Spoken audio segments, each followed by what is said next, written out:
right when we start talking about authority and male leadership or husband leadership of the wife, what are some of the things that you want to make sure that we cover? You're trying to dominate, you're trying to control. She feels like you've betrayed trust. She will not allow you to control. You've just undermined your own ability to exercise authority. Our authority as husbands, our authority as heads has been given to us by God. We have had to actually receive that from God, not as a right or a privilege, but rather as a responsibility. We can't solve this problem on our own. That's where God wants us. Personal poverty. Why? So then we patiently depend on Him with bold trust. Hey everyone, thanks for joining us here on another episode of The Catholic Gentleman. We are grateful that you have decided to join us. We are your hosts. I'm John Heinen. We've got my good friend, Executive Director of Fathers of St. Joseph, Devin Schadt. Devin, how are you doing? Hey, John. Like the pauses, you never know. It's like, what's gonna you're making my name very dramatic, which it's totally not. There's no drama to that name at all. It's the marketing. Yeah. It's all the marketing. Yeah. How are things going, though, in the life of your family? Yeah. Well, yeah.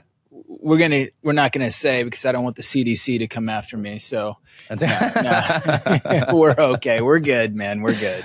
Yeah, that's so funny. Yeah. Well, I am blessed, as you know, to have come back from a trip to Rome. I was in Rome for a week. I prayed for all of our listeners here at the Catholic Gentleman, all of the intentions. I actually had this beautiful encounter of what the digital space is capable of doing. I released that video asking for prayers, and I received over 100 individual prayer intentions. I tried responding to all of them individually. If I didn't respond to you, I apologize, but I did read it. I brought them to 6 different holy basilicas and other sites. I prayed for those intentions. It was actually one of the most touching and memorable moments of my trip that I didn't expect. I just decided while I was over in front of St. John Lateran to be, you know what, I'm gonna offer up a prayer and ask for those intentions, and just some heartfelt ones. You know, my heart goes out to so many of you who suffer in so many different ways. Might you be brought to sanctification and holiness, and that, anyways, it was beautiful. So let's dive into this episode here. What we're going to do is we're going to be confronting one of the most misunderstood realities of a husband: why your wife might resist your leadership. If you've ever felt like no matter what you do, your wife is just not going to follow your lead, or your leadership ends up in arguments or cold silence, well, guess what? You're not alone. It's a very common occurrence. And the answer is not louder demands. It's not more control. It's not passive withdrawal. It's something else. And there's hope. And Devin and I are going to talk about that today. And it's learning the difference between that control or what kind of authority God is calling you to be. We're even going to go into what happens if your wife continually refuses. So stick with us. It's going to be a fun conversation.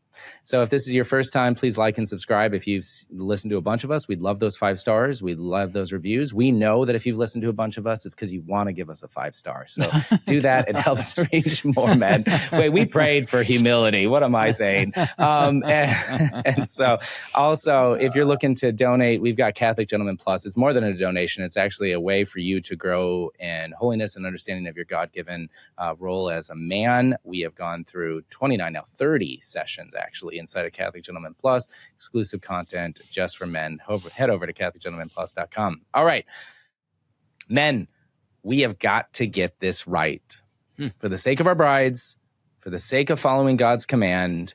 We see it everywhere from Genesis all the way up to the letters of Paul and Peter. It's reaffirmed by the church's authority that we have authority, that we are the heads of our family. But this is a sacred responsibility. It's a trust from God. It's meant for service, for protection, and the spiritual good of those under our care. It's not meant to control. And I find when I was going into a deep dive into this and talking to my wife about this, and it was so great, all great conversations, that we see control as sort of a counterfeit, I'd like to say. It's brought out of insecurity. It's brought out of pride. It's brought out of that selfish desire to get things your own way.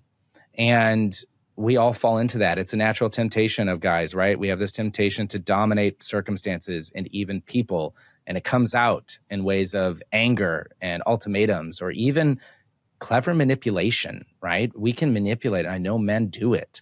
It also comes out in passivity. Devin is you've helped me really think about how the pendulum swings, but it comes out in passivity where we abdicate this leadership to just avoid conflict. And these days, I also see, because we live in this comfort and casualness society, that men often choose just comfort and just going along to get along, versus the necessary communications and conversations that we have to have with our wives. And so I want to go into all of this, but Devin, right when we start talking about authority and male leadership or husband leadership of the wife, what are some of the things that you want to make sure that we cover here in this episode today? Well, first of all, that it's completely countercultural. Our culture, or the world's culture, is dead set against this. But then on Islamic culture, Middle Eastern Islamic culture is hyper this. So you've got these kind of radical extremes. On one hand, Western culture disdains any type of male headship, spiritual leadership. On the other hand, Middle Eastern Islamic culture demands it, and demands that everyone abide by that. So I think what do I want to cover here? I don't know. You're the boss, but I think that we should point out what true authority really is, like maybe from an objective standpoint. What's the definition of that? Like what labels can we put on that and define it? Because I think a lot of times we get stuck between what it isn't. We can define what it isn't, like you were just saying. Like for me, St. Thomas Aquinas is the guide. It's excess, defect, virtues in the middle. What's the excess in authority? Domination and tyranny. What's the defect? As you said, abdication, silence, passivity. So what is that golden mean in the middle? I'd like to determine that and label that. But then I'd also, like you touched upon, control. I'd like to actually dive into that just a little bit and say, okay, guys, let's identify the ways that we do control women, control our wives, if we can. If we have enough time to do that, I think that would be really helpful. But then I think we need to talk about the antidote to this false sense of control or this passivity, and what it really is. That's right. Well, I agree. Let's go right into that. The first section that let's talk about is that proof of authority, and where that comes from. He even brought up Thomas Aquinas. The second section, let's talk about when our wives refuse leadership, refuse this authority, and then the third section, I would like to actually talk about the benefits of this and the only way forward, even when our wives refuse, things that we've talked about before. But I know we're going to cover all those, and we're going to cover those examples of control. I actually came up with a ton of examples of control. Okay. And so I think that's really great. In fact, sounds like you got a lot of experience, huh? I do. My wife proved it to me while we were having prep for this episode. So just to kind of level set with our listeners here, I came up with one spiritual, one financial, and one parenting, that an example of authority and an example of control as I see it. And that just kind of practical examples, just to kind of help our listeners understand and help us understand, and maybe even get on the same page before diving into kind of the proof of authority. And so for spiritual, I use this as an example. I said, the man of authority says, let's pray together before bed. I know it might be off or we might be tired, but I believe God will bless it and wants us to do this. The controlling man says, we're praying together every night from now on, no excuses. And that has happened in frustration in my marriage. And I've been married for 15 years, so I've got a lot of days to have failed and by God's grace, succeed. Then finances. I used finance as an example, right? So that of authority, right? I think we need to set a budget to plan for a family vacation. Can we look at it together this weekend and set up a plan? versus control. Perhaps the wife doesn't make time for it or isn't looking at it, and you say, I'm taking over the finances because you can't handle them, right? That's sort of accusing and dominating and talking down to our wives. And then I grabbed one of parenting. I said a man of authority. I think we should be consistent with discipline. Let's talk through what forms of discipline for each child versus the control, which is the man who just points out to his wife, she's too soft on their kids. From now on, I'll handle all the discipline. You just tell me when they're doing things wrong. That gives us some of these different examples of ways that men can enter into authority through maturity, through prayer, through openness, and through this mutual self-giving versus dominating. So, Devin, what are your thoughts when I brought all that up? Man, you're a jerk. No, I know. No, we all make the same mistakes, man. It's like as you're talking, I'm like, yeah, I've been there, kind of, I mean, I can relate. Right. I think that what's going on with men is that, so let's just put it this way. I think that we seek order, we seek control because what we want is we want things to feel safe and secure and orderly because our life as it is just in the world a lot of times feels out of control. So we're constantly being bombarded by inconvenience and interruption. You look at St. Joseph, he's a great example of this. After he betrothed himself to Mary, his whole life, literally, I mean, you read the scriptures, interruption and inconvenience, I mean, everywhere. Yes. And so there's like this lack of order and there's chaos. And I think as men, we're like, okay, how do I get a grasp on this? How do I get control of this? And the one area where we feel confident we can is in our marriage and at home. But this is the difficulty here is we want that control and we want that order, but by controlling her, it becomes a boomerang. It betrays us. It comes back and hits us in the face because the very response we want to get is the opposite. Okay. So what I mean by that is, so you dominate, you control to exercise your authority, but then you lose her trust. And this is very important. This is at the crux of it. You lose her trust because she feels betrayed. Then she resents your authority. And then everything you say from that point on or do, she has disdain for. And so therefore you undermine your own initiative to have control. You see how that works? You're trying to dominate. You're trying to control. She feels like you've betrayed trust. She will not allow you to control. You've just undermined your own ability to exercise authority because you've used authority incorrectly by controlling. That's right. I think we wield authority as sort of like a trump card or even a justification of wanting to do things the right way.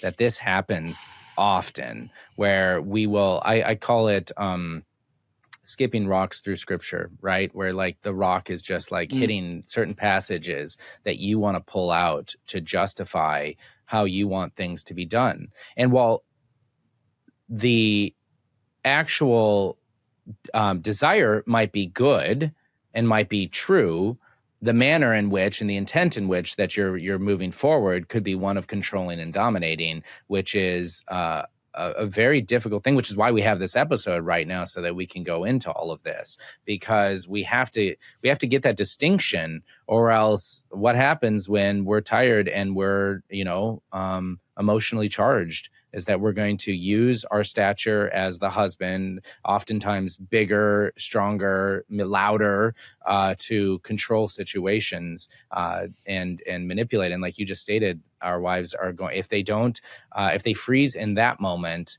they are going to resent us and they are going to put up this wall between us. And if that cycle continues, which I know for a lot of our listeners has been going on for maybe even 20 years, this is something that is a cross that is hard to work through. And I want to get to that in our episode today. So I appreciate you bringing that up. Okay. So when you listed your kind of personal moments when you failed in this area, we should do a rewind on that and replay it, because at each one of those, I think you said when it was true authority versus control was always top down. But in the other case, when it was authority, you said Hey, let's sit down and talk about that. Let's have a conversation about that. Now, why am I bringing this up right now? Because this is so important. This is what men don't understand because, well, not men, I mean, men in general. I mean, there's some men who understand this, many men who understand this, but I think like we struggle with this as men is that what is going to be the real solution to counter control? It's closeness. Women want closeness, and that closeness occurs through conversation. And that conversation excels if you know how to listen. So what I'm saying here is you think you want to control her. You don't. You really don't. You don't want a robot. You want a person. You want a partner. But the way that you cultivate that type of order in your relationship, that type of order in your home is to have closeness where she feels like you actually make her number one. She's top priority. She's not a slave. She's not a servant. She's not your sexual outlet. She's your partner. And so how do you cultivate that closeness? Obviously, there's quality time spent together. There's physical affection. There is, upholding her dignity. But at the basis of all of it is meaningful conversations in which she feels uplifted and that she is your partner. And that means that you need to learn, I need to learn how to receive what she's saying, listen for her heart. I need to attune myself to listening. I have to really become better at listening. That's the key to all of this, I really believe. It's so true. I agree. And I think you struck on something right there that I think men might not vocalize this or be fully aware of this, but how many wives got into marriage thinking, I'm looking forward to being a servant? None that I know. And I think that this is just it. We read in scripture something along the lines of, from the fall, right? That she is your companion. But we see it as our authority, as our headship, right? As it brings up in Ephesians and it brings up even in Genesis, we see our headship as some sort of control over our spouse. But that's not it at all. And like I said, you struck on this chord because we have to, I know this seems silly, but it's not, because I get the comments in our comment boxes and I get the emails all the time. We're reading these things where we need to redeem this understanding of what true authority looks like so that we can love our wives and our families appropriately, so that we can win against Satan and the world. Like you were saying, it's so countercultural. And that brings up another point here, is that it is countercultural. 300-400 years ago, it was very understanding that the man had to go out, provide and protect, right? That he had to go forth and he had to use his strength and at times to hunt and use his strength to protect his family. All of those things were very natural. Our economy, our culture today is just so much flipped over where that's not the reality that we find ourselves in. And as such, these things get distorted. And so we have to go in and we have to bring those up. So let's just dive right in and let's start talking about authority. And so when I think about authority and in defining it, kind of like you were talking about, is that authority is participation in God's rightful order for mankind. And I grabbed the Catechism of the Catholic Church, where it says, the authority required by the moral order derives from God. Let every person be subject to the governing authority, for there is no authority except from God, and those that exist have been instituted by God. And so we have Thomas Aquinas, who states, the husband is the head of the wife, and he has authority over her.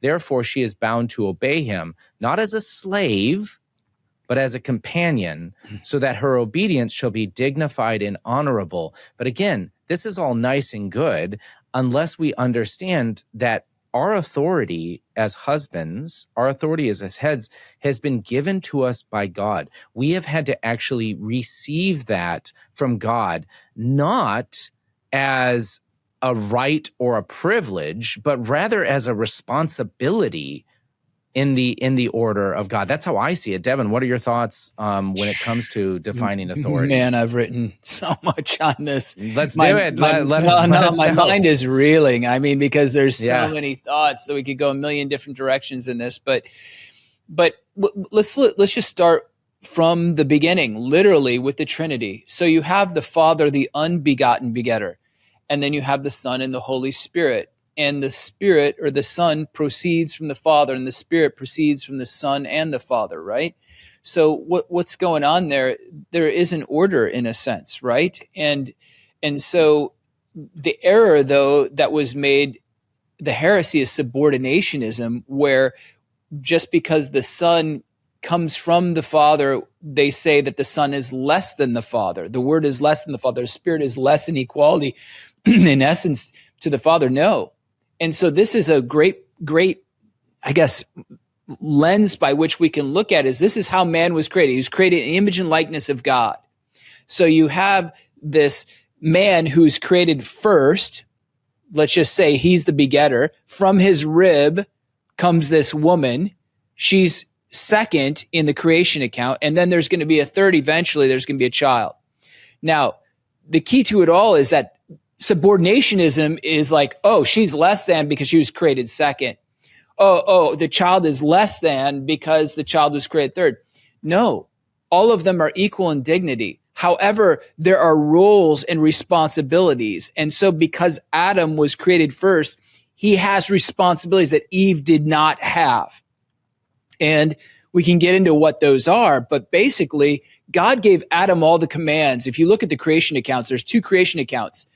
And one of them really displays this very well, is that God gave Adam the commands to till and keep the garden, to protect, shamar the garden, all of that, to not eat from the tree of knowledge of good and evil before Eve existed. God placed a certain responsibility on him to be the protector, the provider, and the priest that transmits the commands. So what does this mean? I mean, like, really, like, how do you define authority? Well, I truly believe that authority, from that Latin word auctoritas, which, like, where we get the word author, literally means that the father, the man of the house, is called to write the story of God's glory in his family's life. So he does that not by controlling, but creating an order by which everybody can live by. And then in that, they develop a closeness of relationship.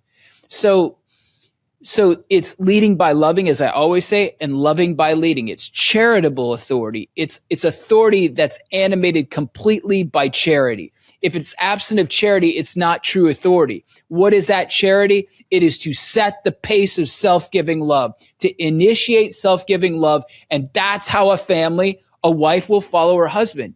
But if a husband is not setting the pace of self-giving love, he's too passive to initiate any kind of sacrifice. He may even see that things are going in the wrong way, but he's too passive to say, hey, I think the Lord is calling us to readjust here. He's too passive. She's not going to follow that. And then on the other hand, you got a guy who says, man, we're screwing this all up. We're a terrible family. And look at our marriage. We're not like the guys down the block. We need to be holier. We need to be better. We need to have what they have. You need to get your act together. It's like, she's not going to follow that either, because both lack charity and self-sacrifice. So the key to it all right here is when you get a guy who understands that by means of authority, it means that he is called to be the initiator of acts of love repeatedly throughout his life, to show, not only to give an example, but to actually fill his wife with love so that she receives that love and wants to respond. That's when you have gold. Because what he's doing with her is he's cultivating closeness. Now, how does he know how to serve her? He has to communicate with her. Communication leads to communion. If he doesn't know her heart, he could be doing all sorts of things. Like my friend, he just told me, he said, I got an F- on a pop quiz from Jesus.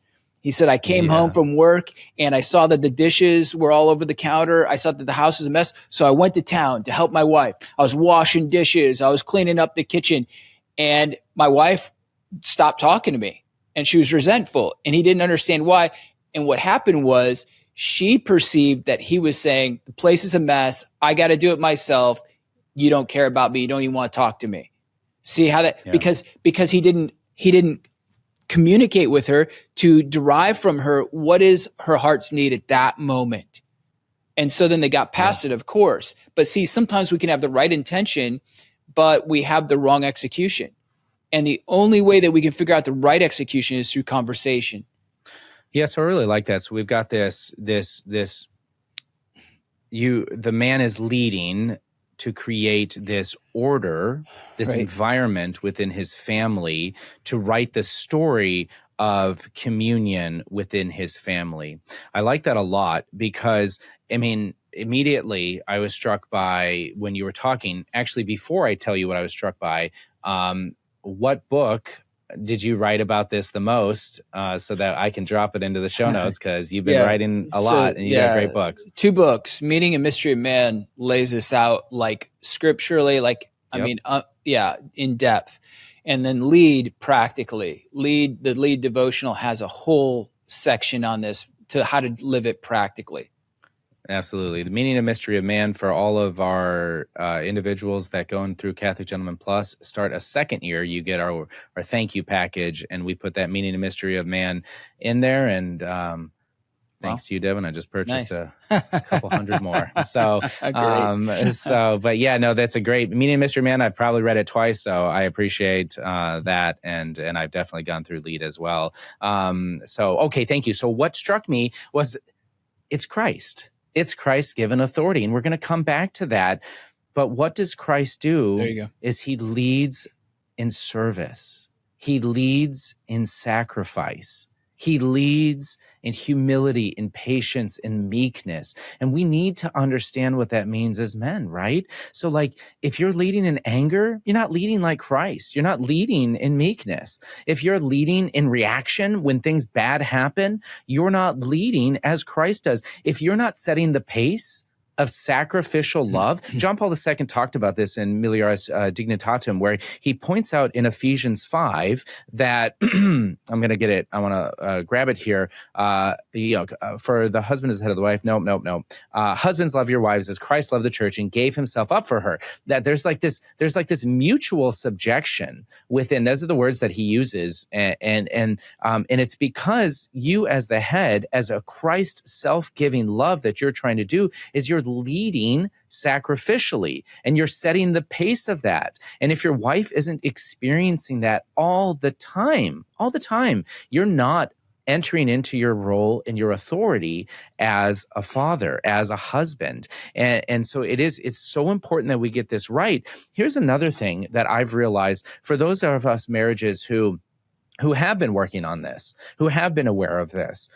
Why communication continually and consistently is so important is you might be going forward thinking that your wife understands what we both agreed to. I'll use a great example in my own personal life. Recently, we had a pipe break in our house. Frequent listeners have probably heard me bring this up. And we had to go through with contractors, and we had to get all of the downstairs replaced. And I did a lot of it myself. But my wife had to handle all of this. My wife was very honest with me recently that she felt like it was my domain, that I basically substituted or gave over to her without communicating effectively. And we talked about that. And I was really appreciative because I knew she was handling it. Like, she was the one on the phone, sending out the emails, meeting with the contractors and stuff like that. But she was like, taking care of the house, fixing things in the house is something that we've agreed to that I can't do, but you can do, John. And she would say that to me. And what a beautiful reminder. I didn't communicate that with her. We were just going along to get along because, it had to be solved. And she was doing it so well that I just made the assumption. But you know what would have been better? And I brought this up and she agreed with me. What would have been better is if not only in that communication, I'd have been like, okay, I realize that this is something that because I'm at work, am not going to be able to. So what can I take over within the day-to-day tasks? What can I start doing to help alleviate some of the stress, some of the emotional burden that this is causing you, And I guarantee you, we could have thought of a dozen ways that I could have helped lesson, because it is overwhelming when you're dealing with insurance and you're dealing with contractors and you're dealing with a dozen different groups that are coming. There is so much involved in that. And because she was handling it so successfully, I just made the assumption. I wasn't writing that story. And I really like how you put that in there. I wasn't writing that story unintentionally, but that's the point. We need to be intentional as husbands. We need to be intentional as fathers, and we need to be living as Christ lives, not just on occasion, but all the time. Yeah. So why do you follow Christ? Because he sacrificed and died for me, because he lived the example for me so that I could spend eternity. He opened up the gates to the keys to the kingdom of heaven so that I could spend eternity with him. Yeah. Perfect. Perfect. Okay. A+, you passed, flying colors. Yeah. Okay. Okay. That is the answer. So we want to follow Jesus because Jesus sacrifices himself to the point of keeping nothing, reserving nothing for himself for the sake of us, for the sake of me, for the sake of you. He reserves absolutely zero for himself to give everything to us. What does that cultivate? Trust. I know he's for me completely. Now what's my response? I want to follow you. Now notice that. That is the paradigm. That is the eternal example, is why you want your wife to believe in you, to respect you, to follow your leadership, sacrifice yourself for her, little ways, big ways, but usually it's very little ways, consistently without complaining or grumbling. You win her trust. She's like, wow, he's in it for me, and I want to follow that. This is so important. My wife and I have been doing some surveys with women, hundreds of women, and it's just fascinating that what women desire more than anything is to be number one, not number two. They are sick of being number two in their husband's life. Work, hobbies, endeavors, friends, the phone, technology. They're sick of being number two. They want to be number one. And 100%. And what is the way you can prove that she's number one is what I just said. You sacrifice as though you're like Christ. We're number one to Christ. Do we do that for our brides? Husbands, love your wives as Christ loved the church. How? Make her number one. You sacrifice and you do whatever you can to make her happy, to make her joyful, to fill her with love. She's going to be like, man, I can trust this guy. He's got me in the number one slot. Man, I want to give back to him. And this is where it gets really good. And from my experience is like, when my wife trusts me, when she feels loved, when she thinks she's number one, man, she wants to give herself to me in so many different ways. I'm so glad that you brought that up, because yesterday I was talking to my doctor. She's not Catholic. She's Christian, some non-denominational. And we were talking about this. And I told her that I was preparing for this episode. Oh my and gosh. she, I know. It was one of those shameless things. Advertisement. Hopefully there's no scapulars around. Scapulars. Yes. I forgot mine on, but my life was not in her hands. This is not, but the point is she asked me, she started asking questions, and she said, so what's the solution? That's what she wanted to know. So we talked about why is feeling secure and protected and loves. But I came to what you were just saying right there, is that this is the beauty of love. This is the beauty of self-giving love. When you give sacrificially and you love sacrificially and you love consistency and you don't grumble and you don't complain and you don't talk about your wife behind her back to your friends and you don't whine and just, wish things were better or wish things were different all the time. When you remove that negative self-talk, that negative story that you're telling yourself, when you remove that and you start living as a sacrificial offering for your wife, when you start living as and leading in that love, your wife reciprocates. She wants to give this to you because she loves you. She wants to give you this more than you even deserve, for sure, but definitely even expected. And that's the beauty of love, is that it has this reciprocal nature to it that we can all experience. I mean, that's the good news. That's the section 3 here, is like, when we lead like this and when we love like this, it works. And it works for the betterment of our souls and our lives and for happiness, which is holiness, right? Yes. And so I find that to be always the case. Could I give please. an example here? So a friend of mine, long-standing friend, beautiful wife, he gets a little jealous. And so like she might leave the house in a dress or maybe in her workout pants or whatever, and it kind of unsettles him, right? And like he's like, and so he would try to, this initially early on, he would try to control her. Yes. You're not wearing that, or you're not going to that gym, or you're not going to go for that walk in that neighborhood. And what did she do?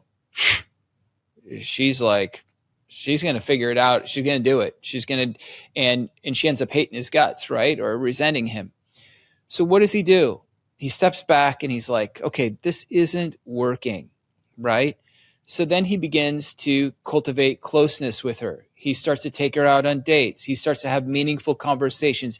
He starts to get to know her heart. Well, come to find out, she's struggling in that she doesn't think she's beautiful. She wants that affirmation, right?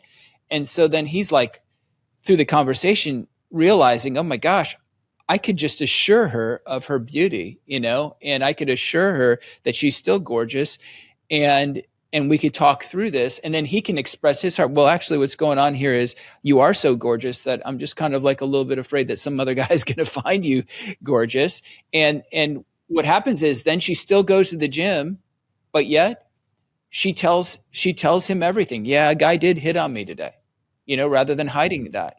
And then he's like, is this something I need to be worried about? And she's like, no, absolutely not. And so they're totally open in that. You see how that works? I'm not saying that this is ideal for everybody, but for that relationship, what he did is he relinquished control, established a framework of order. And what he did is he entered into her to figure out what her heart actually is longing for. And he figured it out. And this happens all the time, micromanaging finances. We're so it all boils down to fear. I know I sound like Sam, but it really does in relationships. I was actually going to start talking like Sam as well. It does. It boils down to fear. Why do we try to hyper control? It's because we're afraid of something. What are we afraid of? Fear is always rooted, almost, St. Thomas Aquinas talks about this, in the loss of something. So what am I afraid of? I'm afraid I'm going to lose my wife to another guy. I'm afraid I'm going to lose my money to, my wife spending it, on crazy stuff that we don't need. If I don't hyper control the way she disciplines the kids are going to end up being unruly and unsaintly and ungodly, right?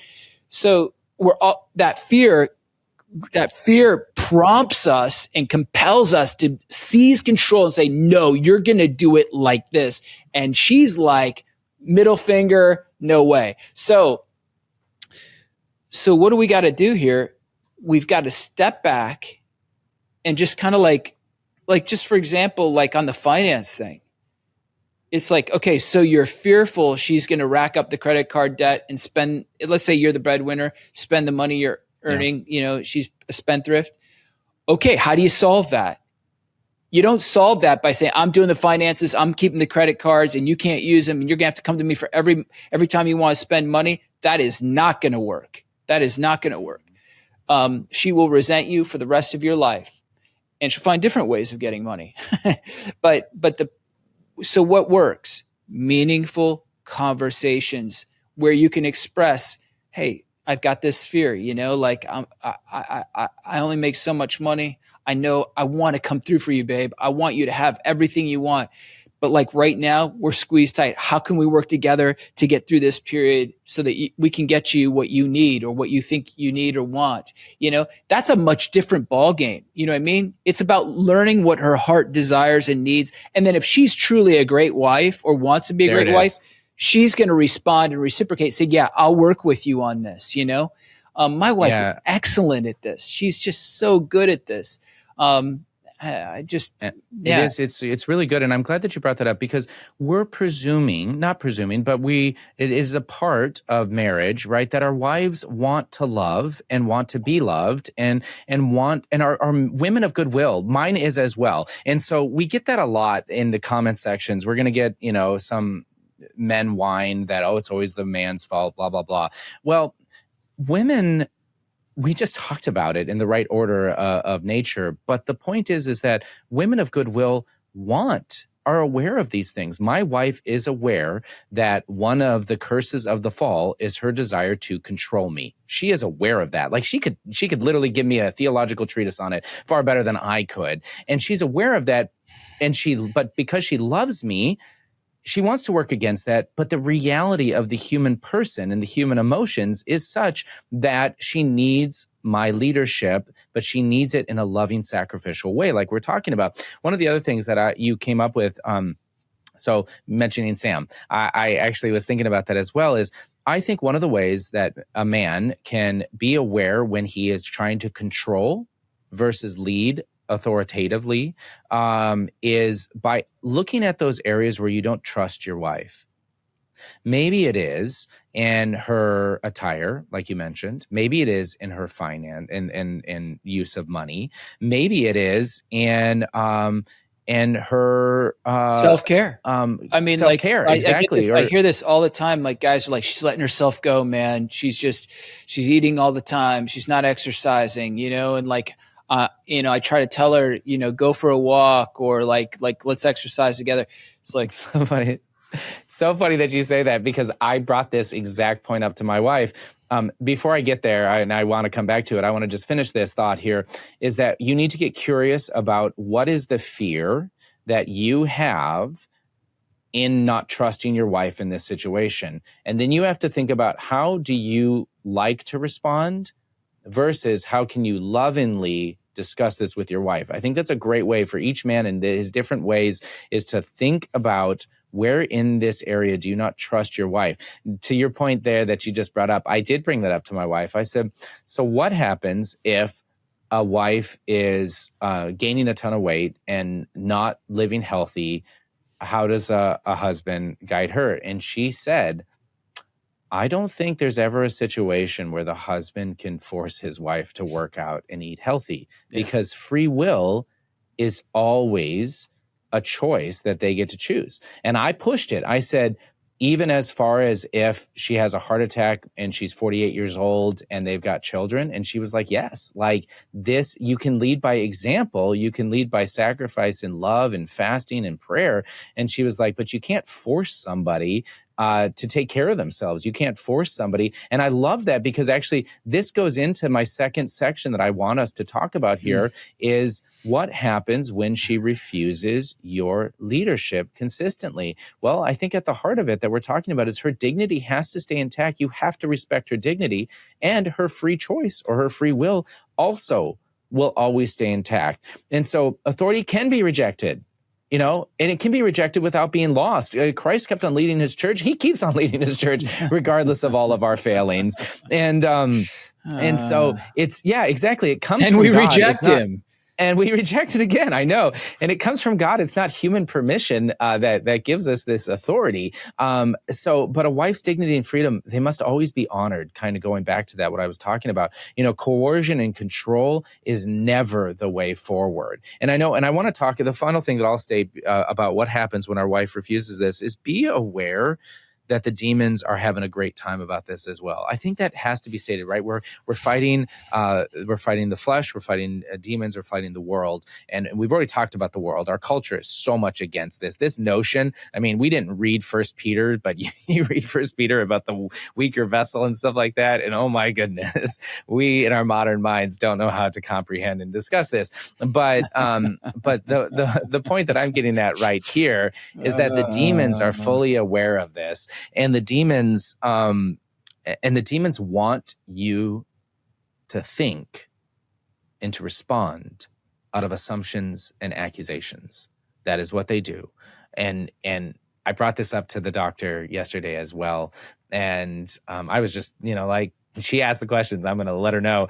And so I mentioned that to her, and it was so funny. I said, she's like, "What? Give me an example." I said, "Okay, a great example is it's your birthday and you're sleeping in, and it's like 7:00, and your wife comes into your room and says, 'Hey, sweetie, when do you plan on getting up?'"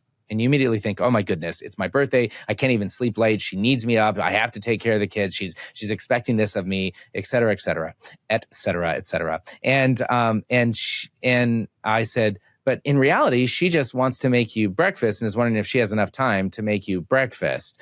And right when I said that, the doctor was like, "Yes, all the time." And she was just like, because the wife comes at it with love, but the demons are definitely going to want to lead us to that of assumptions, negative assumptions and accusations. And so again, let me just pass it over to you, Devin. Devin, I always love hearing your thoughts. What are some practical steps that men can take when his leadership is consistently being resisted and or denied? Okay. And I know we've talked about it, but let's just lay it all out. Yeah, I've got 4 steps, I think, that are very tangible, practical. But before that, I just want to say I like what you're saying a lot about. So the big thing here is information leads to transformation. So we must have the right information to know what we're trying to be transformed towards. So what I mean by that is like your lens by saying, okay, where don't I trust my wife? I don't trust her at the gym. I don't trust the way she dresses. I'm jealous, or I don't trust her with money, or I don't trust the way she's disciplining the kids. And like, she's kind of being indulgent with them or whatever it is, or I don't even trust her with the car. Like she's going to crash it, man. I gotta, whatever. I don't know what I do know. I hear guys say this stuff all the time, but I think that's really good because if we go into that lens, this is very important. We have to also, okay, so where don't I trust her? But then I also have to ask myself, where am I not trustworthy? Because this is the game we're playing. We're saying, well, I can't trust her here, here, and here, but I'm so good. I'm so perfect. And we're wondering why she's not responding to our authority, why she's not responding. Like, I just spoke with a guy, like literally this guy is a great guy, like on all fronts, like great, like really, really good. But he said, I've lost my wife's trust. And I'm like, okay, well, how? Like, what did you do? And it was like, it wasn't sexual sin. It wasn't the finances.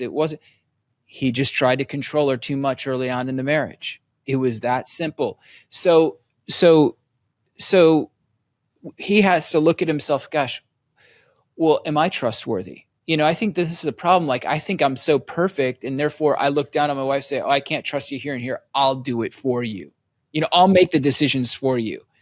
There's nothing more like, I don't know how to say it. It's undignified. It's like reducing the person to a subject.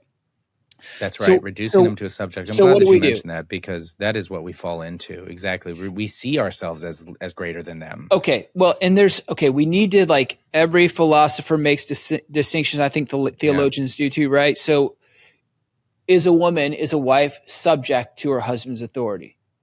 Yeah. Is she his equal? Yeah, the two aren't mutually exclusive. So that's the weirdness of all this, is that there's a massive tension in all this. And the reason why God puts the curse, one of the reasons, he says, and you will cling to your husband and he will rule over you, is because she resisted that by saying, I'm going to eat the fruit regardless of what you told me. That's what Eve did. Adam, I know I'm not supposed to eat from the tree of knowledge, good, evil, but I'm going to do it anyway. So God says, you're going to cling to your husband. He's going to rule over you. And why? So that we can learn, the wife can learn how to trust her husband and his decisions, and in a sense, obey. But also he can learn to step in and sacrifice himself for her, because he didn't. That's right. So that's how it works. He sacrifices for her. She will want to follow his lead. And not only that, he will then want to make her a partner. And then there is no like top down in that. It's like, let's do this together. Do you notice what's going on? He's sacrificing. She's wanting to obey, but there's really no like obedience because they're working together because he's sacrificing himself more. She totally trusts him. Okay. So what can we do as men when the wife isn't responding? And we have to remember she might not be responding for good reasons. Okay. Not that it's justifiable. Okay. But she may have true reasons why she's been hurt. Trust has been undermined. She feels betrayed. What can we do to bridge the gap? First of all, no words and no action of yours is going to manipulate her and coerce her and convince her that you're supposed to rule, that you're in charge and you got to do it your way. It's never going to happen. It's only going to exacerbate the situation. So what do? My first recommendation to men is you pray for your wife like you would pray for her more than you pray for yourself. And what I mean by this is you don't pray, Lord, show her the right way. Show her how in error she is. Yeah. Wake her up, Lord, enlighten her, No, Lord, draw her into your sacred heart that she may experience your love. Amen. That's the first one. You just pray, God bless her and favor her. Draw her into your sacred heart. Let her have this incredible relationship with you. That's number one. So you pray like that. Number two, and you don't pray for yourself even in that. Lord, help her to love me again. Or Lord, show her that I'm really a great guy. No. Lord, draw her into your heart. Because if she's drawn into his heart, she'll learn to love again. She'll learn to trust again. Right. The second thing is one hidden sacrifice a day for her. And make it significant. So she doesn't, and you never tell her. So you take that cold shower for her. You skip those 2 meals for her. When she says something that she's getting under your skin, you don't respond. And you're like, Lord, I offer that up for her that she may experience your love to the full. And this is the whole thing. When you're offering it up, it's for the healing of your marriage. Yes. But it's really that she may know the love of God. Okay. The third thing is, active service for her that she isn't asking for. And what I mean by that, or maybe she is asking for it, but what I mean is you are noticing all the things she does, how she relates to the kids. Maybe if she's a homemaker, you recognize all the work she's putting into the house and meals and things like that. Or maybe she's employed and you recognize that she comes home and she's like scrambling to help get things together, maybe even dinner when she comes home. So you recognize that, you notice, you study, and then you think, okay, what is one way that I can help her consistently to take a little bit of the load off? So maybe it's as simple as unloading the dishwasher in the morning or something. Maybe it's as simple as, on Wednesdays, I'm cooking dinner, or whatever it is. Or maybe I'm going to go grocery shopping. A friend of mine, that's what he does. He literally takes like his 6 or 7 kids, one strapped on his back, and he goes to the grocery store for his wife who is totally worn out. And she just feels so loved. But it's that act of service and without bringing it up to her. Hey, see what I did? I love you. Can't you tell? No. And then the fourth thing, besides praying for her, one hidden sacrifice, one active service is, even if she's as cold as ice, even if you guys are sleeping in different rooms, even if she's giving you the cold shoulder regularly and making your life miserable, you find through the lens of the Lord, looking at her with the lens of the Lord, one thing that you can affirm her on.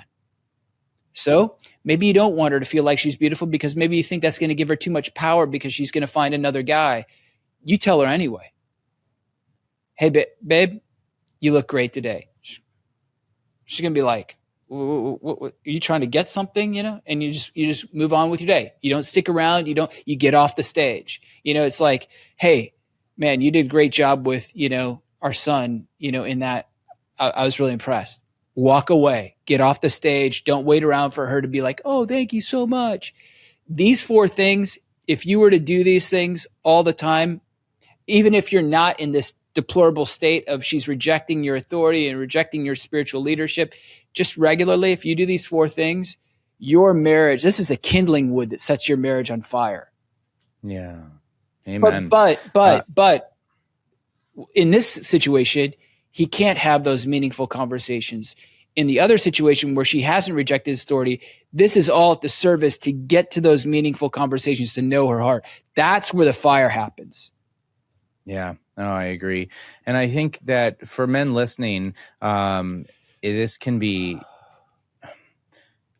difficult to receive, especially if, you've tried for 20 years. But the point is that is your cross, and that is something that you are still required to bear, and you are still required. And I love the fact that you laid forth 4 practical. That is so helpful for the mind of us men here, is to do that, commit to that, and do so without any sort of quid pro quo expectations. You brought it up, Devin, even in your prayer. It's not this prayer, let God's grace bring love into the situation in a way that please. Well, what's going to happen when you're applying those 4 practices is that it's not her heart. Maybe God will convert her heart, but your heart's being converted.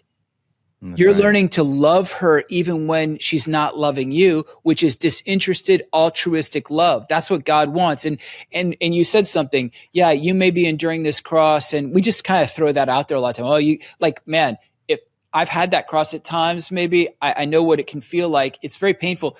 What I want to say is this: it's very Theresian, but God allows the pain, whatever the pain is, so that we understand how our poverty, our personal poverty, that's the second P. The pain is there to awaken us to, we're not God. We're limited. We're weak. We can't solve this problem on our own. That's where God wants us. Personal poverty. Why? So then we patiently depend on him with bold trust. Lord, I know you can heal this. I know you can heal me. I know you can do anything. He loves that. And you do that enough, you persevere. That's the 4th P in that. God eventually, even if you can't see it, he's doing a good work. But the pain exists to awaken us to our personal poverty so that we can learn to depend on him all the more with bold trust. It's essential. That's right. And so, men, I want to call you to be the author of your family's story, to love by leading and lead by loving, as Devin mentioned earlier, and to realize that your authority is a gift from God, a responsibility from God, but not like a right or privilege that you can dominate and control, because that's control, and dominate and wield, if you will. And so,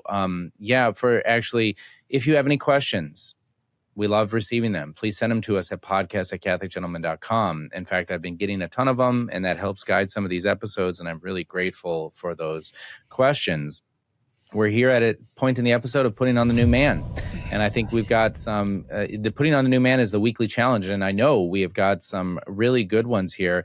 And so what I want you to do this week for men is I want you to pray every day for the grace to lead without controlling.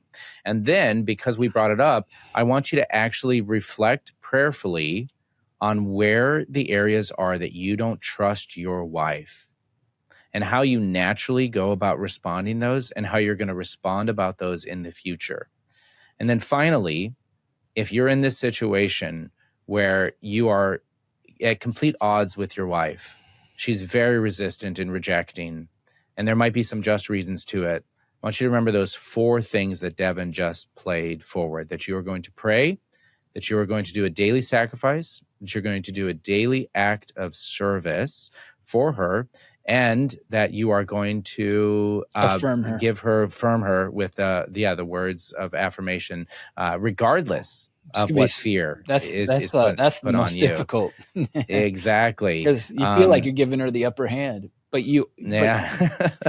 but it's so important, because she'd be wow, he really does love me. See, what we don't understand, it's all about trust, cultivating trust. The control thing, the fear thing undermines that trust. Sure does. Devin, what a blessing. I am grateful for this conversation. I'm grateful for your time. Thank you. Thank you, John. As we end each of our episodes and living the sacrificial love of Christ for your wife and for your families, be a man, be a saint.